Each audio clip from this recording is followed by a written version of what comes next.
बिस्मिल्लाह वल्हम्दुलिल्लाह वस्सलातु वस्सलामु अला रसूलिल्लाह अस्सलामु अलैकुम वरहमतुल्लाहि वबरकातुहू।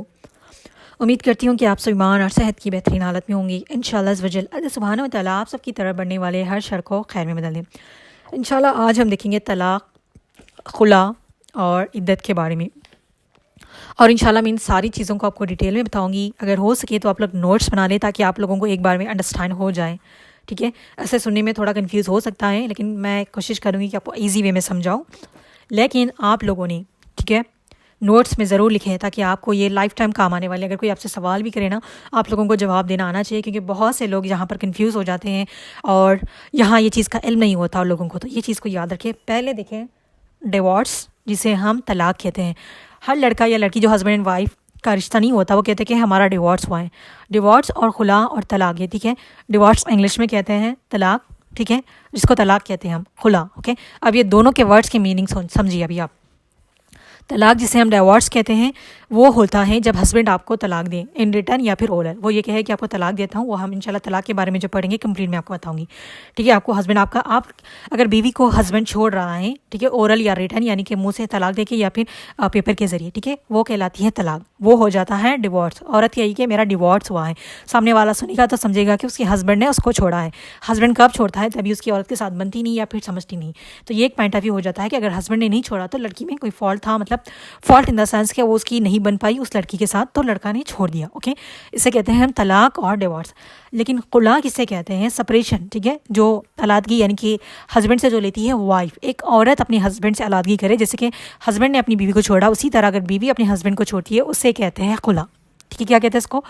खुला कहते हैं। लेकिन यहाँ पर हमारे यहाँ लोग हर चीज़ को तलाक कहते हैं कि औरत का तलाक हो गया, मर्द का तलाक हो गया, हर चीज़ को तलाक कहते हैं। अगर हस्बैंड ने छोड़ा है तो आप कहेंगे तलाक हुआ है, अगर बीवी ने छोड़ा है तो खुला कहेंगी आप। ठीक है, सुनने वाले को पता चलेगी कि अगर बीवी कह रही है कि डिवोर्स हुआ है तो अगर मैं भी सुनूंगी, अगर किसी ने कहा है डिवोर्स है तो मैं समझूंगी उसकी बीवी की गलती थी कि हस्बैंड ने छोड़ दिया। लेकिन आप ये कहेंगी कि आप अगर अपनी बीवी ने छोड़ा है तो वो कहेंगी कि खुला हुआ था मेरा। ठीक है, खुला जब वर्ड सुनेगा तो समझ आ जाएगा कि हस्बैंड के साथ बीवी की नहीं बनी या फिर उसके अंदर कोई कमी थी, फॉल्ट थी, कुछ भी था, तो बीवी ने उसको छोड़ दिया क्योंकि वो उसके साथ नहीं रह सकती थी। ये एक चीज़ होनी चाहिए, क्योंकि बहुत से लोग स्पेशली जब बायो में लिखते हैं कि वी आर डिवोर्स, ठीक है, डिवोर्स लिख देते हैं। ठीक है, डिवोर्स की मीनिंग यही समझा जाएगा कि हस्बैंड ने छोड़ दिया, ठीक है, तलाक हुआ समझेंगे आपका। लेकिन आप ब्रैकेट में ज़रूर लिखें खुला। ठीक है, डिवोर्स का मतलब है अलादगी, वो इंग्लिश वर्ड है ना, हम उसको इस्तेमाल कर रहे होते हैं। तलाक लिखेंगी तो बीइंग ए मुस्लिम हमें समझ आ जाए कि हस्बैंड ने छोड़ा है। अगर खुला लिखेंगी आप तो ये समझ आ जाएगा कि बीवी ने छोड़ा है। तो इस दोनों वर्ड्स को अंडरस्टैंड करें। और इसमें सॉरी, तो जब भी अगर बीवी ने छोड़ा है अपने शौहर को तो आप कहेंगे खुला हुआ है। आप आसपास भी किसी का सुने, किसी का कोई केस देखें वहाँ पर बीवी ने छोड़ के आया तो आप कहेंगे उसका तलाक हुआ नहीं, खुला हुआ कहेंगी। तो इस दोनों वर्ड्स को याद रखें।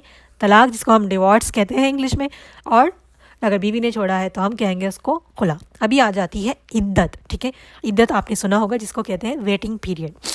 ठीक है, ये 3 टाइम होता है इद्दत पीरियड जो औरत पे अल्लाह सुब्हानहू व तआला ने लगाई है। वो है आफ्टर डिवोर्स। ठीक है, डिवोर्स सुने, अगर शौहर ने छोड़ दिया है बीवी को उस टाइम पे, अगर बीवी ने शौहर को छोड़ा है उस टाइम पे, और बीवी का अगर हस्बैंड इंतकाल कर चुका है उस टाइम पे। ओके, ये तीनों टाइम पे इद्दत होती है। पहले हम देखेंगे उस टाइम पे जब हस्बैंड की डेथ हो जाए तो इद्दत पीरियड क्या है वो देखेंगे। सूरह बकरा आयत नंबर 234, और तुम में से जो लोग वफात पा जाए और पीछे बीवियां छोड़ जाए तो वो औरत 4 महीने और 10 दिन अपने आप को रोके रखें। ठीक है, इस आयत से वाज़े होता है कि अगर हस्बैंड की डेथ हो जाए तो 4 मंथ्स 10 डेज, याद कितने दिन याद रख लें? 4 मंथ 10 डेज, ऐसे भी याद रख लें आप। 410 हम लोग ऐसे याद रखते थे स्कूल टाइम पे, कॉलेज टाइम पे, कुछ याद रखना हो तो एक ही नंबर में 410 यानी कि उसको आलादा कर दें, 4 मंथ्स 10 डेज। ओके, इस तरीके से। ठीक है, हदीस भी बयान कर रही मैं आप लोगों को। सही बुखारी 5334, सही मुस्लिम 1486। जो औरत अल्लाह और यौम आखिरत पर ईमान रखती हो उसके लिए जायज़ नहीं कि वो किसी मैयत पर 3 दिन से ज़्यादा सोग मनाए। ठीक है, 3 दिन से ज़्यादा किसी की डेथ पे हमने सोग नहीं मनाना, यानी कि रोना वगैरह करना, नोहा तो करना ही नहीं है। हाँ जी, तो 3 दिन से ज़्यादा हमने सोग नहीं करना अगर किसी की भी डेथ हो जाए, सिवाय, मैं आगे की हदीस कंटिन्यू कर रही हूँ, सिवाय शौहर के, उसका सोग 4 महीने 10 दिन है। क्योंकि शौहर की डेथ किसी भी वाइफ के लिए वो एक आसान नहीं होती, बहुत बड़ा गम होता है उसका, लाइफ में सबसे बड़ा गम। ठीक है, तो उसके लिए होता है 4 महीने 10 दिन, उससे ज़्यादा वो सोग नहीं कर सकती। ऑफकोर्स ये तो लाइफ टाइम का दर्द होता है, किसी की भी हस्बैंड की डेथ हो जाए तो अल्लाह जिसके भी शौहर का इंतकाल हो गया है, उन सब की मग़फ़िरत फरमाएँ, उनकी औलाद को उनके लिए सख्त हसत खैर जारिया बनाएँ और उन तमाम औरत पर आसानी करें, उनको सब्र दें। आमीन सुम्मा आमीन। ठीक है, तो अभी देखें, आपको मैंने बता दिया अगर हस्बैंड की डेथ हो जाए 4 months 10 days। ओके, हदीस और कुरान का मैंने दोनों रेफरेंस दे दिया है। अगर बीवी, ठीक है, अगर बीवी हामिला हो यानी कि प्रेग्नेंट हो, ठीक है, अब 4 महीने 10 दिन किसके लिए? जिसके पीरियड्स आते हैं या ना आते हैं। देखें, आप लोगों को अगर पता हो या नहीं तो ये भी याद रख लें कि आफ्टर एज 45-50 एज में, ये सबके औरत का एक फिक्स मैं नहीं बता रही, क्योंकि अकॉर्डिंग टू बॉडी किसी के 40 एज में पीरियड्स ख़त्म हो जाते हैं, 45 में, किसी के 50 में, ये उनके ऊपर डिपेंड करता है। ओके, जिसके पीरियड्स आना स्टॉप हो चुके हैं उनके लिए भी, कोई सी भी एज में हो औरत और उसके हस्बैंड की डेथ हो जाए, ओके, तो उसके लिए 4 months 10 days है। अगर बीवी 90 साल की भी है, 80 साल की भी है, उसके हस्बैंड की डेथ हो जाए तो उसने इद्दत करनी है 4 महीने 10 दिन। मगर सिर्फ इन केस अगर प्रेग्नेंट है बीवी, ठीक है, अगर औरत प्रेग्नेंट है तो उसके लिए देखें। बाकी जो भी है, उसको पीरियड्स आते हैं नहीं आते, कुछ भी हो, हस्बैंड की डेथ हो जाए 4 months 10 days उसने करनी ही करनी है। लेकिन अगर बीवी प्रेग्नेंट हो, ठीक है, तो देखिए सूरह तलाक़ आयत नंबर 4, और जो औरत हामिला हो उनकी इद्दत बच्चे की पैदाइश तक है। और हदीस भी सुन लें, इसके बाद मैं आगे एक्सप्लेन करती हूँ। सही बुखारी 5318, सही मुस्लिम 1484। नबी सल्लल्लाहु अलैहि वसल्लम ने इन्हें बच्चे की पैदाइश के फ़ौरी बाद निकाह की इजाज़त दे दी। किसको? हज़रत साबिया को। ठीक है, तो ये हदीस में आपने बयान की है। तो देखें, अगर औरत प्रेग्नेंट है और उसकी हस्बैंड की डेथ हो जाए, ओके, तो उसके लिए पीरियड है उसकी इद्दत है अंटिल उसकी डिलीवरी हो जाए, यानी कि बच्चे की पैदाइश के साथ ही उसकी इद्दत ख़त्म हो जाती है। अभी यहाँ पर देखिए, उसकी बच्चे की पैदाइश उसी दिन हो, उसके हस्बैंड के मरने के बाद 1 घंटे बाद हो, 2 घंटे बाद हो, 10 दिन बाद हो, 5 दिन बाद हो, 9 महीने बाद हो, जब भी ये बच्चा पैदा होगा उसकी इद्दत कम्प्लीटली ख़त्म हो जाएगी। वो किसी से भी निकाह कर सकती है, ये आपको मैंने बता दिया है। ठीक है, इद्दत के बाद जैसे इद्दत ख़त्म हो जाती है, औरत को ये इजाज़त है कि वो निकाह कर सके। ओके, अगर हस्बैंड की डेथ, अभी मैं आपको एक बार क्लियर फिर से बता रही हूँ, याद रखिएगा, अगर हस्बैंड की डेथ हो जाए, औरत किसी भी एज में हो, नो मैटर उसके पीरियड्स आते हो या फिर ना आते हो, उसके लिए बराबर है 4 महीने 10 दिन। ओके, सिर्फ एक केस में अगर प्रेग्नेंट है तो उसकी बच्चे की पैदाइश हो जाएगी तो उसकी इद्दत ख़त्म हो जाएगी। यहाँ पर बहुत से लोग गलती करते हैं कि 4 महीने 10 दिन है इद्दत की पीरियड, अगर वो प्रेग्नेंट है 5 महीने 6 महीने, ठीक है, 7 महीने में बच्चे की डिलीवरी होती है तो 4 महीने 10 दिन करके वो इद्दत को ख़त्म कर देते हैं। ऐसा नहीं होता, जैसे बच्चा की डिलीवरी हो जाए, बच्चा पैदा हो जाए, वहाँ उसकी इद्दत ख़त्म हो जाती है। ओके, ये आपको एक्सप्लेन, अभी मैं इसकी इद्दत के हवाले से सारी चीज़ें एक्सप्लेन कर दूंगी। अगर हस्बैंड की डेथ हो जाए तो इद्दत में क्या क्या सर्कमस्टांसेस होते हैं वो एक्सप्लेन करूंगी इंशाल्लाह। नेक्स्ट हम खुला के बारे में और डिवोर्स के बारे में मैं सारी डिटेल्स बताऊंगी। तो आप लोगों से रिक्वेस्ट है कि एक एक चीज़ को अच्छे से नोट करिएगा और समझिएगा। अगर कुछ समझ ना आए तो आप मुझसे पूछ लें। मैं आपको रेफरेंसेस इसलिए दे रही हूँ कि आपको पता होना चाहिए, क्योंकि हमारे यहाँ पर सबसे ज़्यादा गलत चीज़ें जो फॉलो की जाती है वो है पीरियड्स में, हैज़ में कितने दिन क्या क्या चीज़ें करनी है, क्या क्या चीज़ नहीं करनी है, कितना टाइम पीरियड है, यहाँ मोस्टली गलतियाँ करते हैं लोग। उसके साथ साथ सब में ज़्यादा गलतियाँ यहाँ शादियों में करते हैं लोग।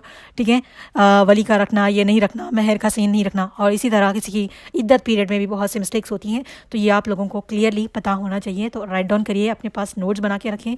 मैंने बनाए हैं लेकिन आप लोगों को मेरे समझ नहीं आएंगे, क्योंकि मैं सारी लैंग्वेजेस मिक्स करके लिख देती हूँ, उर्दू, रोमान, इंग्लिश। ओके, तो अभी मैं आपको इद्दत में हम क्या क्या कर सकते हैं, क्या क्या नहीं कर सकते, वो चीज़ें बताने लगी हूँ। वो इद्दत में अगर हस्बैंड की डेथ हो जाए उस टाइम के बात कर रही हूँ मैं। 3 इद्दत आपको एक एक करके एक्सप्लेन करूँगी। पहले जो एक्सप्लेन कर रही हूँ वो है हस्बैंड की डेथ हो जाए तो उसकी इद्दत के बारे में। कितने दिन? 4 महीने 10 दिन। अगर औरत प्रेग्नेंट है, जब तक बच्चा पैदा हो जाएगा, उसके जब जैसे बच्चा पैदा हो जाए उसकी इद्दत ख़त्म। तो अभी देखिए, इद्दत में औरत जैसे कि हस्बैंड की डेथ हो जाए उस टाइम की इद्दत या फिर कोई भी इद्दत ले रही, ये सारी चीज़ें उसमें अप्लाई होती हैं। तो इसको एक ही बार में समझ ले, क्या क्या कर सकती है, क्या क्या नहीं कर सकती। पहले तो नमाज, रोज़ा, कुरान, दुआ, अस्कार, ये सब कर सकती है। तो हर हाल में करना हमें, हम किसी भी ज़िंदगी में किसी भी सिचुएशन में हो, हमने तो हर चीज़ करनी है। ठीक है, और आम ज़िंदगी के काम जैसे कि घर के इंतज़ाम हो या रोज़मर्रा की खरीदी, समाजी ताल्लुक़ात, जैसे कि आगे बार बार आगे जाना, बाहर जाना या बाहर घूमना फिरना, ये चीज़ें नहीं करनी। आजकल तो ये फैशन हो गया, बहुत से लोग नहीं करते। अभी जिसको अपने शौहर के जाने का गम नहीं होता ना, होता है ऐसा, बुरा मत मानिएगा, ऐसे भी लोग हैं आजकल मौजूद। न बीवी के मरने का ना शौहर को गम है, ना शौहर के मरने का बीवी को गम है, ऐसे लोग भी होते हैं। तो उनको वो गम नहीं होता, वो दुनिया में इतना मसरूफ़ हो जाती है कि बाहर जाना, अगर इवन फंक्शंस भी अटेंड करती है, वो शरीयत को तो भूल ही जाती है। इस्लाम ने हमें क्या दिया, क्या चीज़ें हमारे ऊपर लागू की है ना, ये लोग भूल जाते हैं। और अभी कहते हैं कि मॉडर्न ज़माना है, ये सारी चीज़ें, तो हमने अल्लाह को जवाब देना है हर चीज़ का। क्या पता हमने ये हर चीज़ फॉलो की सारी ज़िंदगी, नमाज़ें पढ़ी, रोज़े रखी, सब कुछ करते रहें, और यहाँ पर आकर हमने नाइंसाफ़ी की, तो ये भी गलत बात है। अल्लाह के अहकामात को ना मानना, ठीक है। तो देखिए आप घर के सारे काम कर सकती है। इद्दत का मतलब ये नहीं कि आप बस कमरे में बैठी रहें और सिर्फ रोती रहे, ये सारी चीज़ें नहीं है। आप अपने घर के अंदर घर में पकाना करना जो भी काम होता है वो भी कर सकती है। अगर ज़रूरत पड़ी आपको, घर में कोई बाहर जाके चीज़ें वगैरह लाने वाला नहीं है, तभी भी आप जा सकती हैं, ठीक है। अपने घर की हिफाजत करना ये सारी आपकी ज़िम्मेदारी है, वैसे इद्दत में हो या ना हो, ठीक है। और रिश्तेदारों से मिलना करना वो भी कर सकती है, लेकिन ऐसा नहीं कि आप बस मिली बैठी रही चौकली गिबत में ऐसे लग जाए। ये तो हमने नॉर्मल डेज में भी नहीं करना, ऐसे टाइम को ज़ाया नहीं करना। बहुत से लोग ये देखा जाता है ना इद्दत के टाइम पे और जो जिसकी भी इद्दत हो रही होती है उसके पास आस पास लोग बैठ के उसके हस्बैंड की बातें ये वो पता नहीं क्या क्या चीज़ें बैठ के उसको रुलाने भी लग जाती है। ये चीज़ें नहीं करनी, उसको टाइम दे समझने के लिए, उसको अंडरस्टैंड करने के लिए टाइम लगेगा, लेकिन ऐसे जाके बार बार उनको याद दिलाना कि आपके हस्बैंड ये करती है औरतें। अगर आपने नहीं देखा है तो कभी किसी की डेथ हो जाए ना हस्बैंड की, अगर किसी रिश्तेदारों में किसी ना किसी के रिश्तेदार में तो ऐसे हुआ होगा, ऐसा तो नहीं कि किसी के रिश्तेदार में किसी की डेथ नहीं हुआ, तो ऐसे करते हैं लोग कि ये सारी चीज़ें नहीं करनी आप लोगों ने, ओके।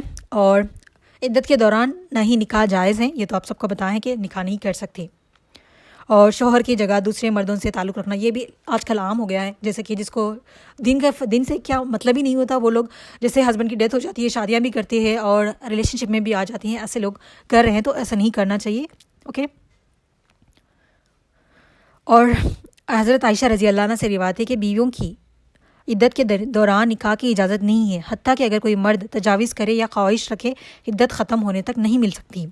यानी कि देखिए अगर ऐसे भी होता है, अगर किसी का रिश्ता आ गया इद्दत के दौरान किसी औरत को, तो वो उस टाइम पे उसकी इजाज़त नहीं है, जब तक इद्दत ख़त्म हो जाए उसके बाद आप उनसे रिश्ते की बात वगैरह कर सकती है। अबू दाऊद हदीस नंबर 2226। तो आपने उनको टाइम देना है कि जैसे इद्दत ख़त्म हो जाए तब रब्ता करें, ठीक है। इस तरह आप कर सकती हैं, ओके। और औरत को ईद या खुशी के मौके पर भी सादगी अख्तियार करनी चाहिए, ठीक है।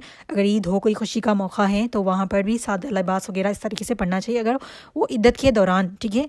इद्दत के दौरान की बात कर रहे हैं, ऐसा नहीं कि ये होता है ना कि कोई औरत बेवा हो जाए तो लोग उसको ऐसी नज़र से देखते हैं कि पूरी ज़िंदगी उसको यही चाहते हैं कि वो सिर्फ सादा लिबास में रहे, ख़ुद को तैयार ना करे। ये गलत है, ठीक है, ये बात बिल्कुल गलत है। उसको बहुत से लोग घरों में ये होता है कि उसको फूल नहीं छीने दी जाते, कुछ हल्दी वगैरह करते हैं तो उसको टच करने नहीं देते, उनको दूर दूर रखते कि खुशी का माहौल है तुम ना आओ, जिससे कि नहुसत के तौर पर देते हैं। ये चीज़ें नहीं है, ये सिर्फ इद्दत के टाइम पे है कि इद्दत के टाइम पे भी वो खुशी में शामिल हो सकती है, लेकिन सादगी के साथ, क्योंकि वो तो इद्दत में है। बहुत से लोग तो होते ही नहीं है जिसको सच में हर चीज़ का फ़िक्र होती है कि मेरा इद्दत का टाइम है और मैं अपने हस्बैंड की डेथ की गम में हो, तो वो तो नहीं आते, लेकिन लोग चले जाते हैं। अगर आपके घर की फंक्शन है, समझ लें आपकी इद्दत का टाइम चल रहा है, अगर बच्चे की शादी या फिर बेटी की शादी वगैरह तय हुई थी, शादी हो रही है, तो आप बिल्कुल अटेंड कर सकती है, लेकिन सादगी के साथ, ओके। इद्दत के दौरान औरत का रवैया सादगी और वक़ार वाला होना चाहिए, ठीक है। इद्दत ख़त्म होने के बाद, ठीक है, नए निकाह की इजाज़त है, वो कर सकती है बिल्कुल। तीनों इद्दत जैसे ख़त्म हो जाती हैं, वो किसी से जिससे चाहे वो निकाह कर सकती हैं, ठीक है। और अपनी समाजी ज़िंदगी यानी कि सोशल लाइफ जो भी काम वगैरह कर रही थी उसका भी आगाज़ कर सकती हैं, ठीक है। मालो सबकी इसको आज़ादी है तो बहुत सारी चीज़ें वो कर सकती हैं। मतलब समझ लें कि आप अगर इद्दत में हैं तो आप अपने घर के काम भी कर सकती है, अगर आपको कहीं पर जाना पड़े, ठीक है। अगर आपके घर में आप ही है, बच्चे छोटे हैं और कोई आपकी ज़िम्मेदारी लेने को नहीं है, अगर आपको कमाने के लिए भी जाना पड़े, यू कैन गो, आप जा सकती है, क्योंकि वो आपकी मजबूरी है, लेकिन आपको रात होने से पहले रिटर्न वापस आना है। तो ऐसा देखिए, लेकिन अल्लाह किसी पे ये सिचुएशन ना लाए कि वो इद्दत की पीरियड्स में हो, गम में हो, तकलीफ़ में हो और उसको उसी टाइम पर घर से बाहर निकलना पड़े कमाने के लिए, अपनी ज़िम्मेदारियाँ उठाने के लिए। अल्लाह किसी पे ये वक्त ना लाए। अल्लाह हम सबको अपनी हिफ्ज़ अमान में रखिए, आमीन सुम्मा आमीन। तो ये वाली चीज़ें हैं। और कभी भी किसी भी बेवा को देखिए, प्लीज़ डोंट टॉन्ट। अगर उसके हस्बैंड की डेथ हुई है तो आपको क्या लगता है कि आपके हस्बैंड की डेथ नहीं, ऐसे औरतें टॉन्ट करती है ना। कभी कभार हमें खुद को अफसोस हो कि हम बीइंग ए वुमेन क्यों हैं, क्योंकि औरतों का कैरेक्टर ऐसा हो चुका है ना, अल्लाह रहम करे। लेकिन आप में से कभी किसी ने ऐसे नहीं करना। बहुत से लोग इतना बुरा करते हैं, मुझे देखिए बहुत ज़्यादा वो होता है कि उनको कोई खुशी का माहौल चले हस्बैंड के मरे हुए कई साल हो गए, उनको करीब नहीं आने देते। कहीं शादी का फंक्शन हो, कोई खुशी का काम हो रहा है, उनको दूर दूर रखते, कहते कि आप दूर हो क्योंकि आपके हस्बैंड नहीं है। क्या बिना हस्बैंड की ये वैल्यू है हमारी? ऐसा नहीं करना चाहिए किसी के साथ, ये हमारी इजाज़त नहीं देता। हमें सबको रेस्पेक्ट करनी है, उनका भी जीने का पूरा हक़ है। और ये भी गलत है कि बहुत से लोग ये चीज़ करते हैं ना कि हस्बैंड की डेथ हो जाए तो उसको दूसरी शादी करने से मना कर देते हैं। बहुत सी आज भी ऐसी यंग लड़कियां हैं जिन्हों अभी भी यंग हैं, उनके हस्बैंड, उनकी शादियाँ 18 में हुई, 19 में हुई, 16 में, उनके हस्बैंड 1-2 साल बाद वफात पा गए, शी स्टिल यंग। देखिए उसके बाद उनको इजाज़त नहीं देते, इवन ससुराल वाले या फिर माँ बाप, लोग क्या कहेंगे कि उसने हस्बैंड की डेथ हो गई तो उसने दूसरी शादी कर ली। जब आपने अल्लाह ने आपको इजाज़त दी है दूसरी शादी करने के लिए। देखिए मर्द के लिए तो कहा गया है कि 4 शादियों की इजाज़त है, औरत के लिए ये नहीं कहा कि तुम 2 शादी करो, 3 शादी करो। अगर आपका पहला खुला भी हुआ तो आप दूसरी शादी कर सकती है, अगर दूसरा भी नहीं हुआ तीसरी कर सकती है। अगर आपका हस्बैंड की डेथ हो गई आपकी तो आप दूसरी भी शादी कर सकती हैं, ये आपका राइट है। देखिए एज ए वुमेन मैं आप लोगों को कहूँगी एक चीज़ मैं ज़रूर ये आप लोग अंडरस्टैंड करें, अल्लाह ना करे किसी के हस्बैंड की डेथ हो, लेकिन हम सब ने आगे पीछे सबको मरना है। पहले तो आप लोगों ने किसी भी औरत को, बेवा औरत को देखे कभी उसको टॉन्ट नहीं करना, कभी उसको अपने से दूर नहीं रखना।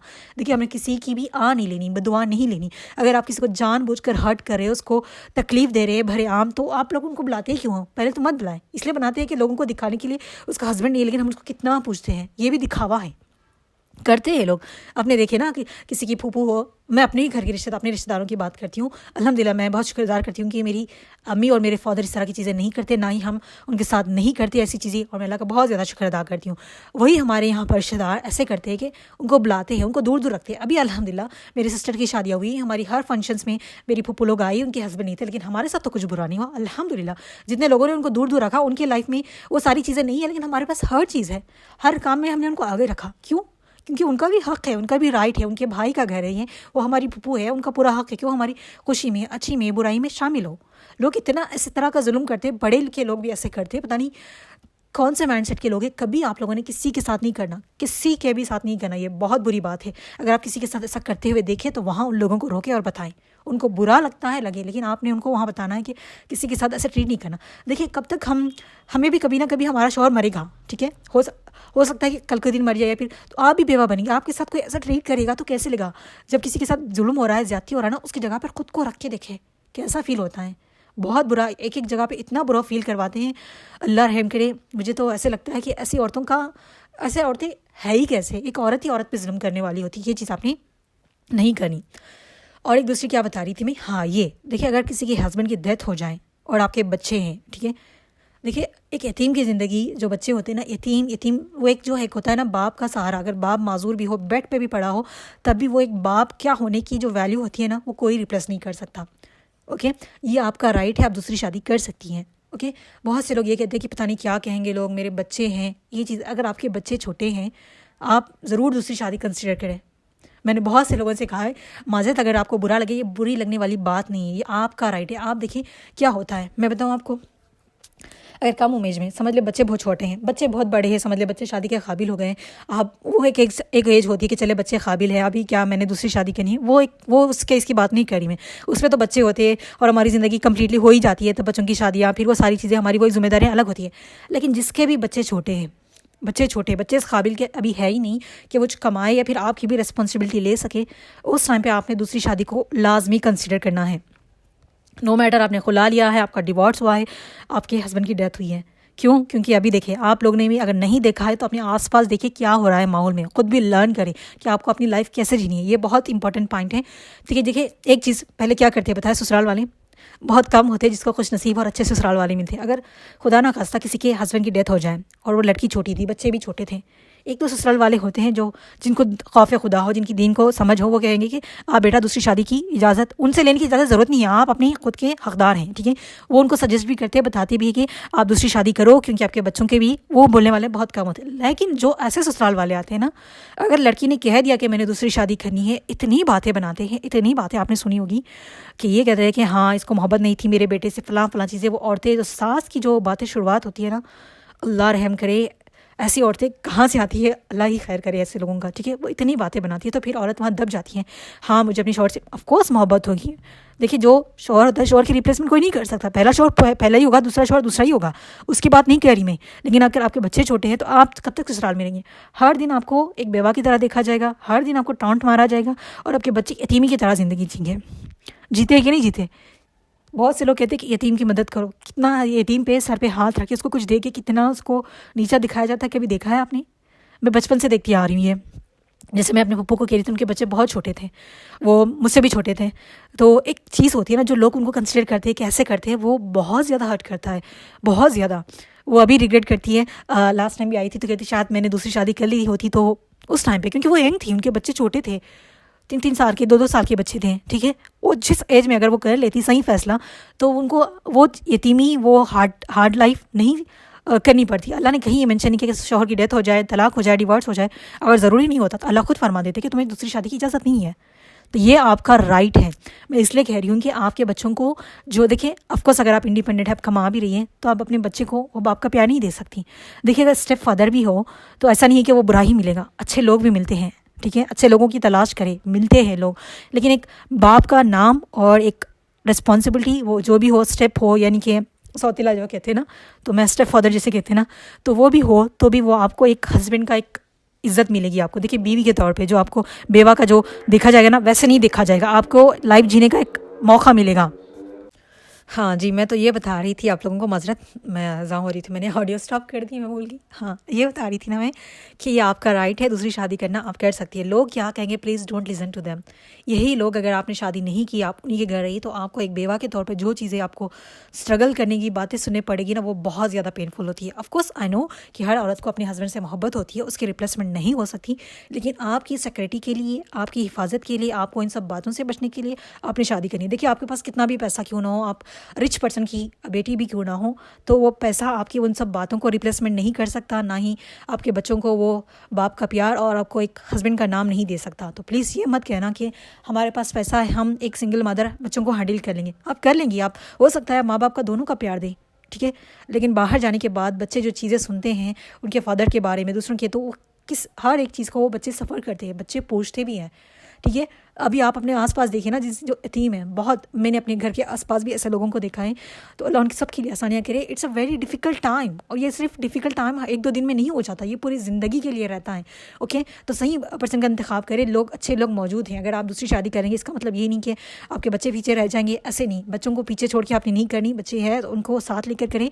ऐसे भी मर्द मौजूद हैं जो आपको अपने बच्चों के साथ एक्सेप्ट करेंगे, तो वो सारी चीज़ें आपने करनी है, ठीक है, ये आपका राइट है, किसी की बात में मत आइएगा। अगर मैं आपको कह रही हूँ ना, अगर बच्चे बड़े नहीं हैं, यंग, आप छोटी है और आपके बच्चे भी छोटे हैं, नो मैटर आपके बच्चे छोटे, ये कितनी भी हो आपकी, यंग हो या यानी कि 17 हो या 20 की हो, 30 की हो, और आपके बच्चे छोटे, तो प्लीज़ कंसिडर सेकेंड मैरिज।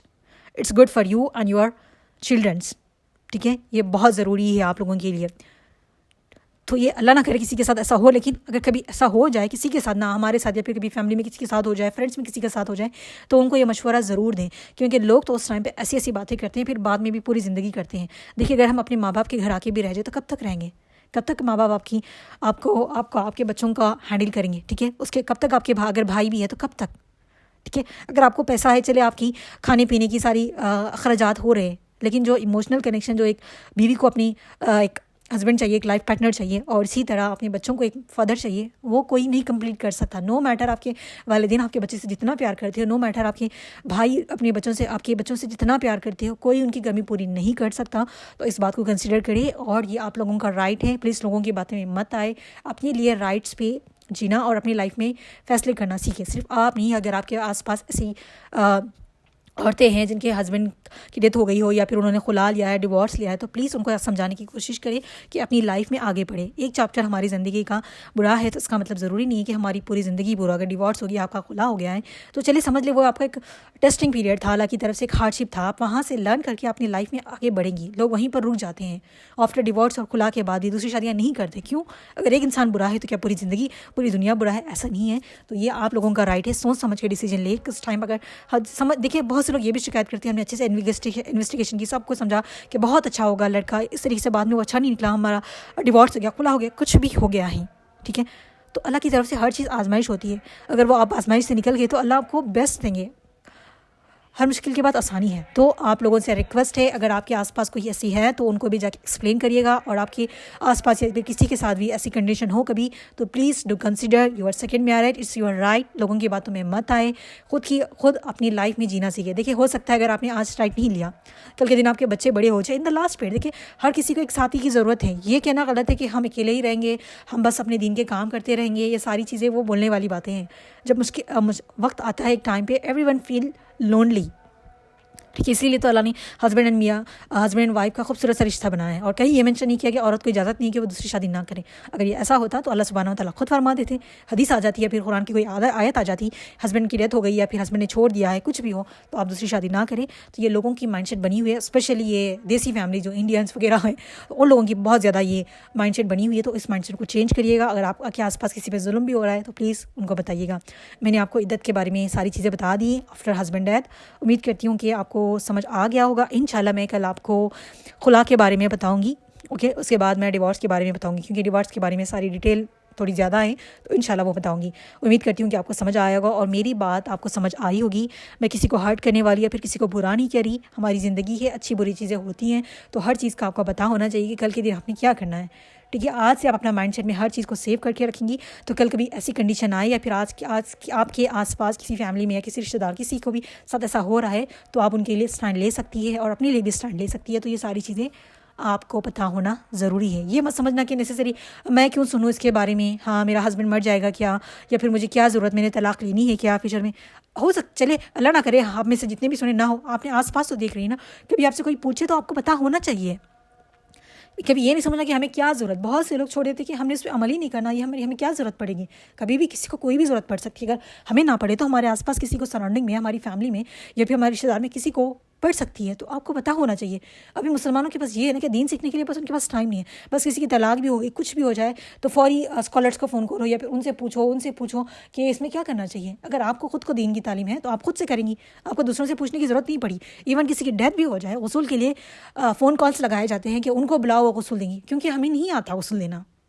हमें नहीं आता कि किसी की डेथ हो जाए तो उसके नाम पे दुआ बख्शिश की दुआएं करनी, ये सारी क्यों नहीं आती। हम भी तो मुसलमान हैं, ये सिर्फ आलिम दीन लोगों का काम नहीं है, हम भी कर सकते हैं। अल्लाह ने ये नहीं कहा कि सिर्फ आलिम हाफिज़ आएंगे तो किसी की बख्शिश होगी, किसी की बख्शिश की दुआ कर सकते हैं। अगर किसी की डेथ हो गई तो वो एक बूढ़ी खातूनी आके उसको गसूल करवाएंगी तभी गसूल होगा, ऐसा बिल्कुल भी नहीं है। हम सीखना नहीं चाहते, हम अमल करना नहीं चाहते और दूसरों को बताना नहीं चाहते, ये हमारी एक कमी है। और हम दूसरों को हर बात पे कंसिडर करते हैं। लॉकडाउन के टाइम पे आपको पता कितनी मुश्किलें हुई थी किसी को गसूल देने के लिए भी, क्योंकि लोग नहीं मिल रहे थे, लोग घर में थे। अगर वही फैमिली वाले मेम्बर्स को सबको पता होता तो वो अच्छे से उनका वो फिर की जो लास्ट आखिरी वद होता है वो कर सकते थे। वो भी बहुत से लोगों को बहुत मुश्किल से नसीब हुआ। अल्लाह ना करे कभी किसी को ऐसी कंडीशन में मौत आए। अल्लाह हम सबको दीन पे इस्तकामत अता फरमाए, दीन पे मौत अता फरमाए। तो आप लोगों से जो मैंने बताया था, उम्मीद करती हूँ कि आप किसी भी चीज़ को माइंड नहीं करेंगी। मैं आप लोगों को जो रियल लाइफ है, जो होते हैं वही बताया है। ऐसा नहीं कि आप लोगों ने इसको रिलेट नहीं किया, आप लोगों ने भी रिलेट किया है। जो भी आप लोगों ने रिलेट किया है ज़रूर बताइएगा। जैसा को मिला है। अस्सलाम वालेकुम वरहमतुल्लाहि वबरकातुहू।